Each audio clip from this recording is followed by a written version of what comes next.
All righty, what is it? Sorry.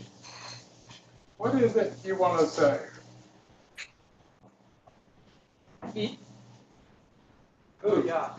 No, whoever. You wanted to. Yeah, I have a question. What that? So, Yogi Bhajan and Gurdjieff and Alan Watts and all these spiritual teachers, a lot of them died of opiate overdose Oh. or alcoholism, and I'm wondering how that works. Or they were like con artists, like Osho was talking about being like teaching prosperity workshops, but then selling counterfeit Picassos. So there's like all these like what? I have no idea about any of that. Do you? I don't. How do you know about that? I've just read about it. Like I'm studying Gurdjieff now and how he was trying out narcotics and things on people and leading them through these experiments with alcohol and what he said about. Maybe what's important is what's happening to you around here. Did anything strange happen to you? Yeah, What? it just feels like a very concentrated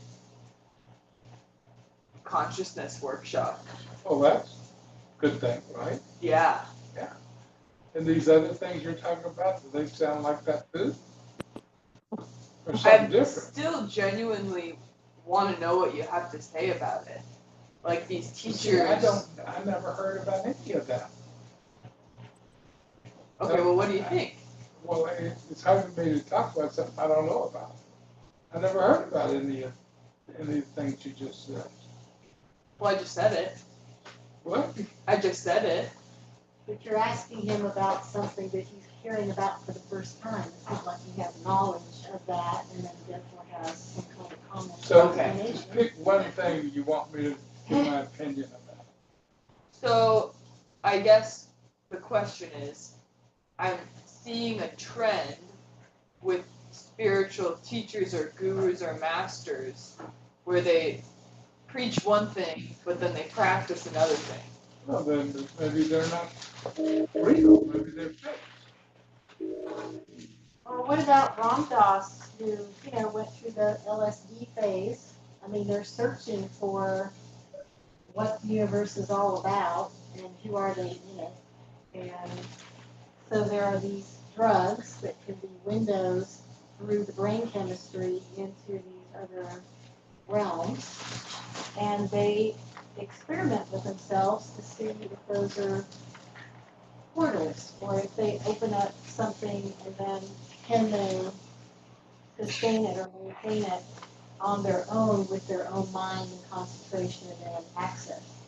I mean, that's what I hear is common with all of them. I believe it wasn't about getting people hooked on drugs and like that, but I think they sounds like they use things to have an experience. And maybe more than once. Ram Dass did lots of LSD. He was looking for something. What? He was looking for something. He was experimenting with the mind. And then he found his guru. And then he realized he didn't need the LSD anymore. He gave his guru LSD. And nothing happened.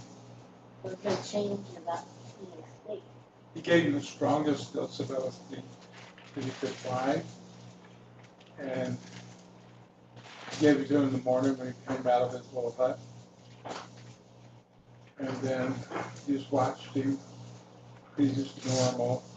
And went back into his hut at lunch, came back out. Nothing happened. So whatever that conscious and spending drug did for somebody's mind who was not open had no effect on somebody's mind who was open and awake. I hear that. With Alan Watts and with Gurdjieff, they admitted to, like, going back into the substance. I never heard about that, but what do you make of it? Why is that important? May I? Yes, please. I think about this often, and this is like relevant to me because there's a number of ways that I go through or that I think about it. One of the ways is the studies of Carl Jung, where he talks about, and his analogy of the tree, of the higher a tree can reach is equivalent to the depth of its roots, insinuating that the exploration of phenomenal light must also be accompanied with exploration of the shadow world in order for there to be a balance, for the tree not to just fall because it's only rooted in the sky and not rooted in the earth. So that's one thing that I think about. Like, okay, another thing that I think about is that for a being to be able to share teachings in a consistent way, they must keep a shred of humanity. Otherwise, they become saints, and there's many saints that we will never know because they went into ultimate seclusion where they're not able to share their teachings. There's not a lot of teachings from saints, or not develop deep schools like the schools like Gurdjieff had, for example. So in my research, teachers must sometimes keep a shred of their sludge or their humanity in order to be able to even be relatable.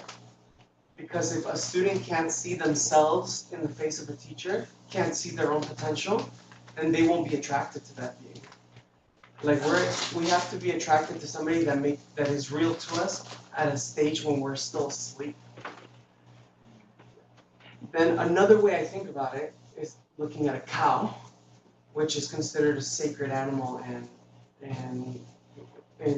Hinduism, or one of these Indian Middle Eastern religions, and the cow provides like incredible nourishment, and when it dies, they are able to harvest the cow or not, or they're able to get milk from the cow.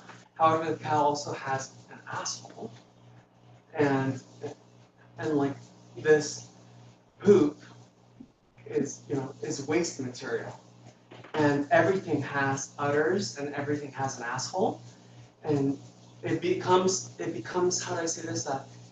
It becomes a screening process for those that are ready to look almost exclusively at the udders, while recognizing that there's this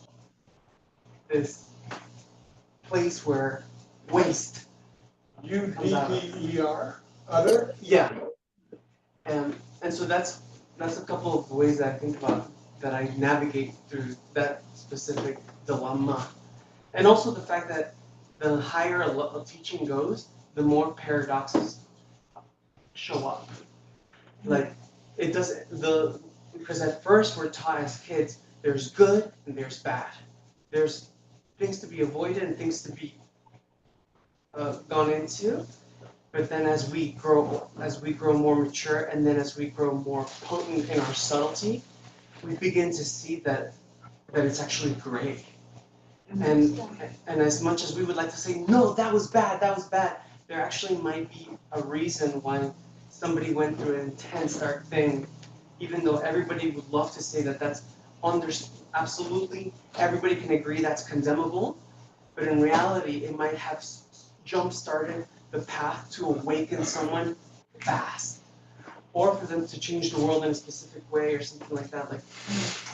So we understand that deeper we go into our practice, that there is actually no good or bad. There is no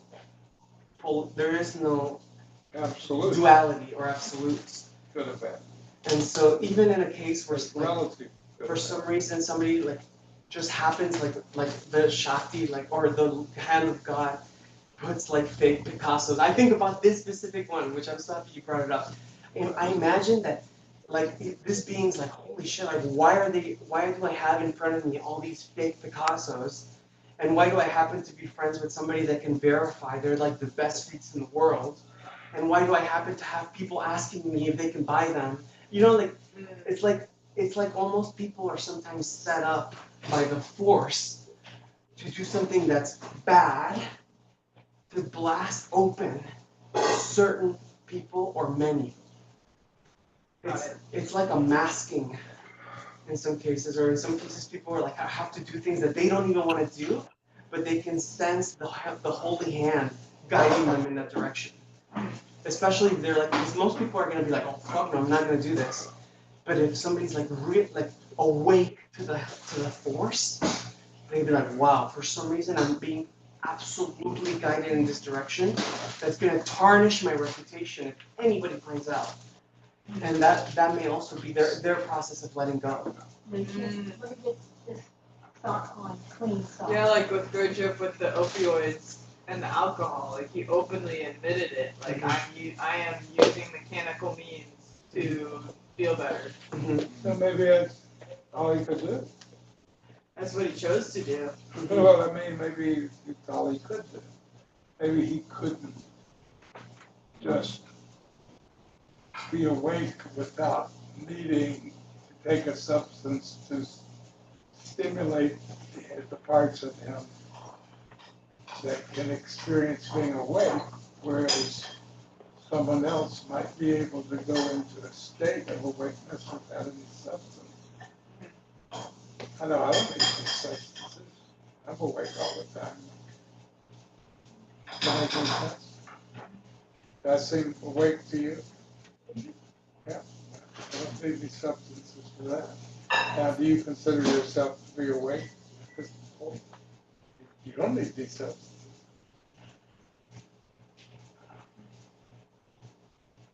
And in a way, I think you've answered your own question. Yeah, it's a paradox. Yeah, It's a limitation. paradox. Yes, it's literally Paradox. Bring your paradox. It's a paradox. You know that song? Say that again? Oh, absolutely. Pirates of Penzance, the musical. And it was 50 Stan's favorite musical. No, you gotta get it. Can I go? Imagine what would have happened if people judged Murshid Hassan for smoking cigarettes, and they Right. would have missed his message because of their judgment. Could I add a thought? Yes. So what's also occurred to me is that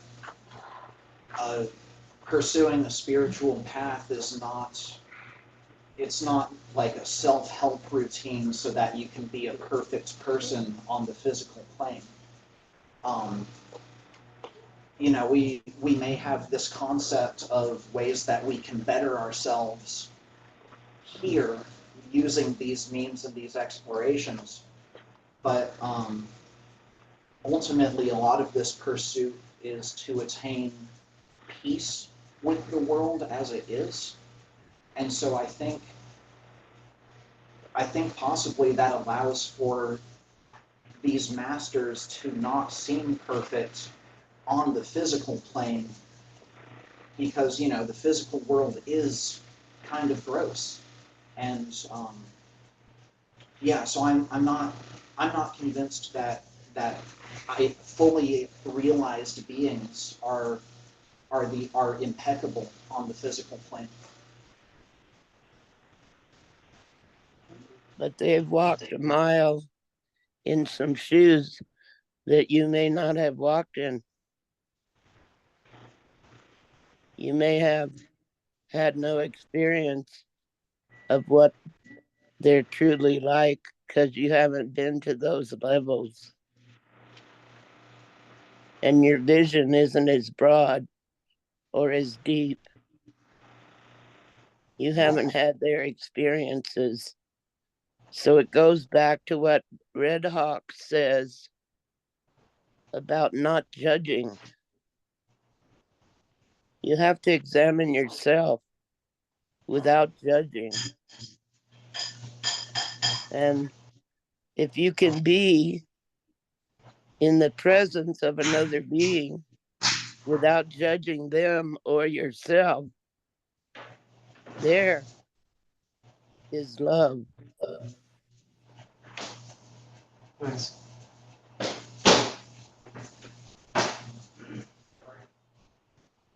Jim Tranquil was another one who was very high lama, and he consistently showed up drunk to his lectures and would be 3 hours late. And he was fine with that because it would weed out all the people that would get disgusted and impatient and bah humbug, get them out of here. And he didn't want any of those people there. He wanted to speak to the people who would stay. Yeah. And go through the trouble to hear what he had to say. And then for him to demonstrate that even drunk, he can be in the state of consciousness and unity, and he could deliver a message potent where everybody could be lit in their own way with it.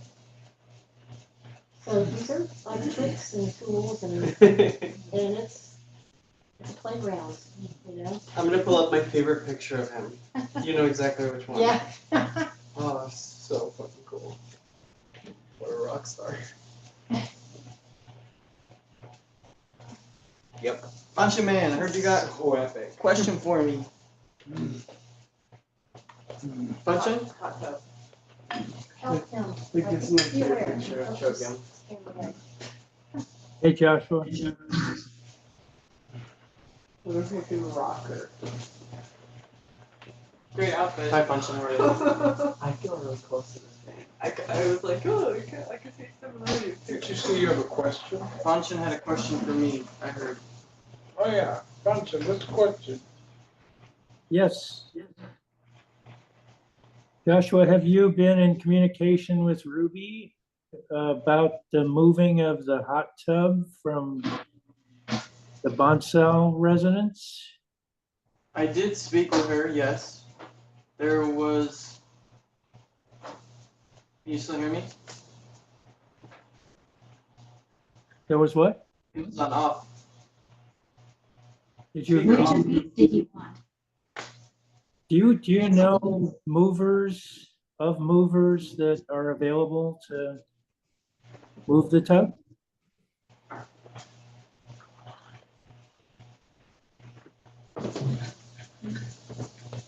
Can you hear me or no? Yeah, I think so. Okay. We had a speaker turn on and it was trying to do something. The hot tub, yeah, there was originally the idea to bring the hot tub here, which it didn't make sense to do that before Wendy was going to come here. And right now, I've been working on selling it and talking to Ruby about that, rather than having 2 hot tubs here. Yeah, that makes sense. So, but then I'm aware that Kane drained it and probably wants it off his property, or off, the Lake Vista house, and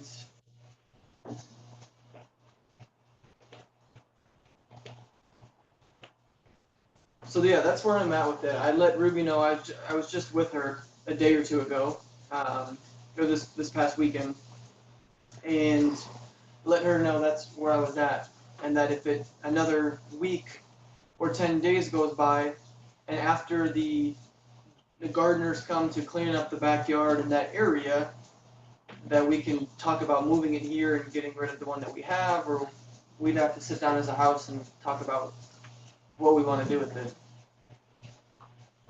One of them can be set We also sometimes do at 104. One of them can be set at 107.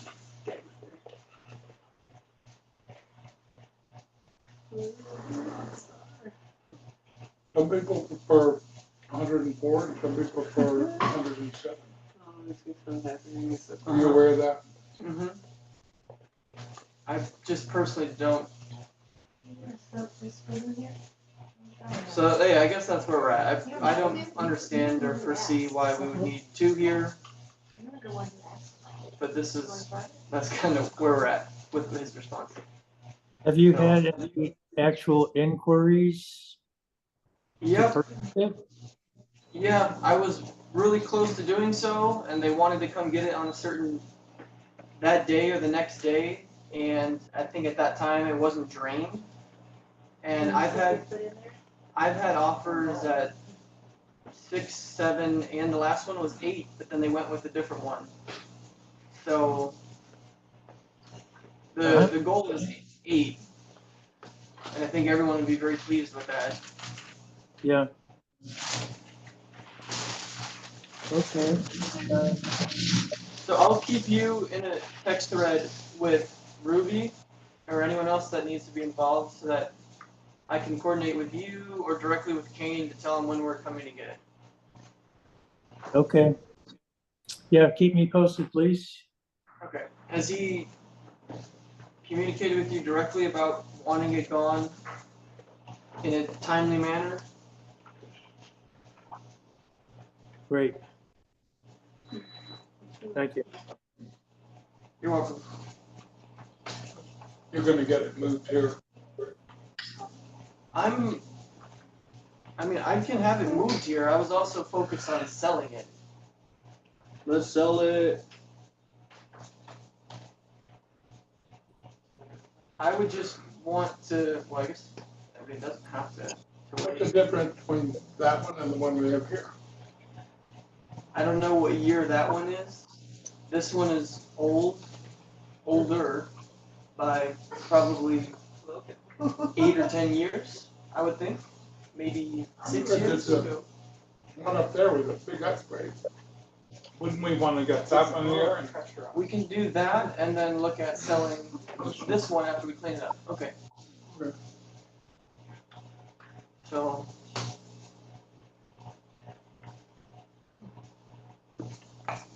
Or we can have one at 104, one at 107. So everybody has a temperature they prefer. okay. What do you think of that?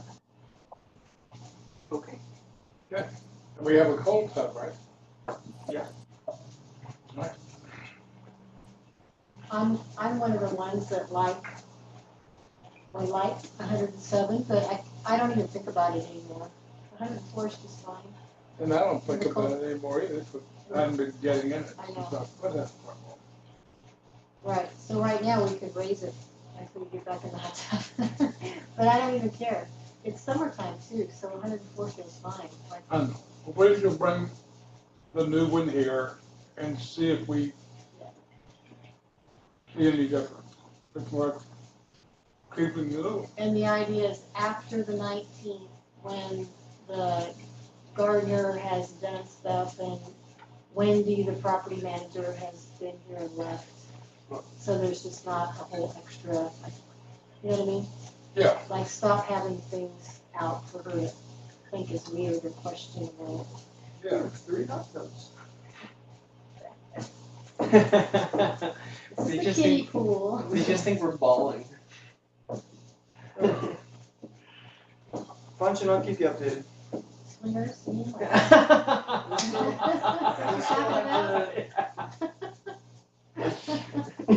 I believe either quote I got to have it moved here from Bonzel was $400 or $500. I got 500. Sorry, I'm just giving you more info. Oh, you're saying quote? Yeah. Oh, you think I got 500? That's what I thought you were saying. I was like, got 500. I was like, his wife must have given him a pep talk. He was broken this morning. All right. That's all I have to say about. Feel good? How about that? Round thing not going anywhere. Yeah, so it keeps Okay, the round water, three. the water as the bubbles and light. A red light and vibration. Well, I was right? ready to leave before I even Some got home. vibrations. Comes down to what we want to do. Should we go? Now, did everybody get to talk about something they want to talk about? Yes. Well, Marshita, what's she have to say?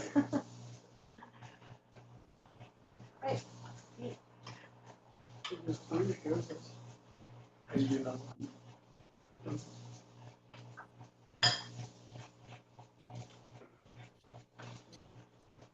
Number 59. Simply by looking into the blue sky beyond clouds, the serenity. Simply by looking into the blue sky beyond clouds, the serenity. These are the 108 lessons of Lord Shiva that we've been reading.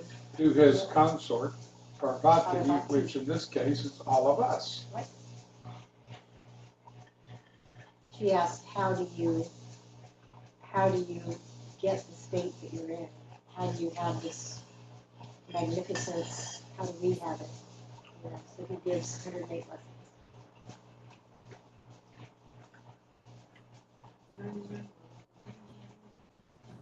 Would you help Joshua and I put some things in storage tonight? Yeah.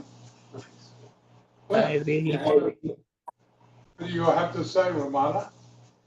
I was gonna ask Tyree if he had an angel to show you called I the just angel. arrived.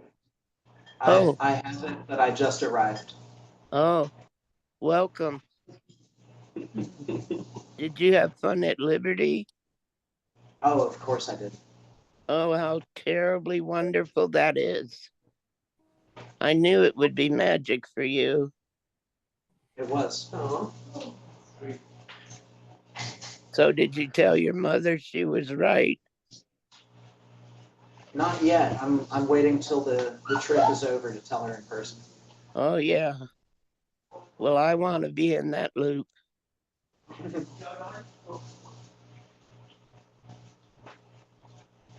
So happy birthday tomorrow. Thank you. Big 33. Happy birthday. Wonderful. Tyree's going to be 33 years old tomorrow. All right. It's a very significant day. The day Jesus was crucified. August 13th. Oh. Number 33. Off your whole life into your new life. Yeah, I'm ready for it. He's ready. So Clint, you want to take us out to the Japanese yes? Hi. Hi. Hi. Hi. Hi. Hi. Computer.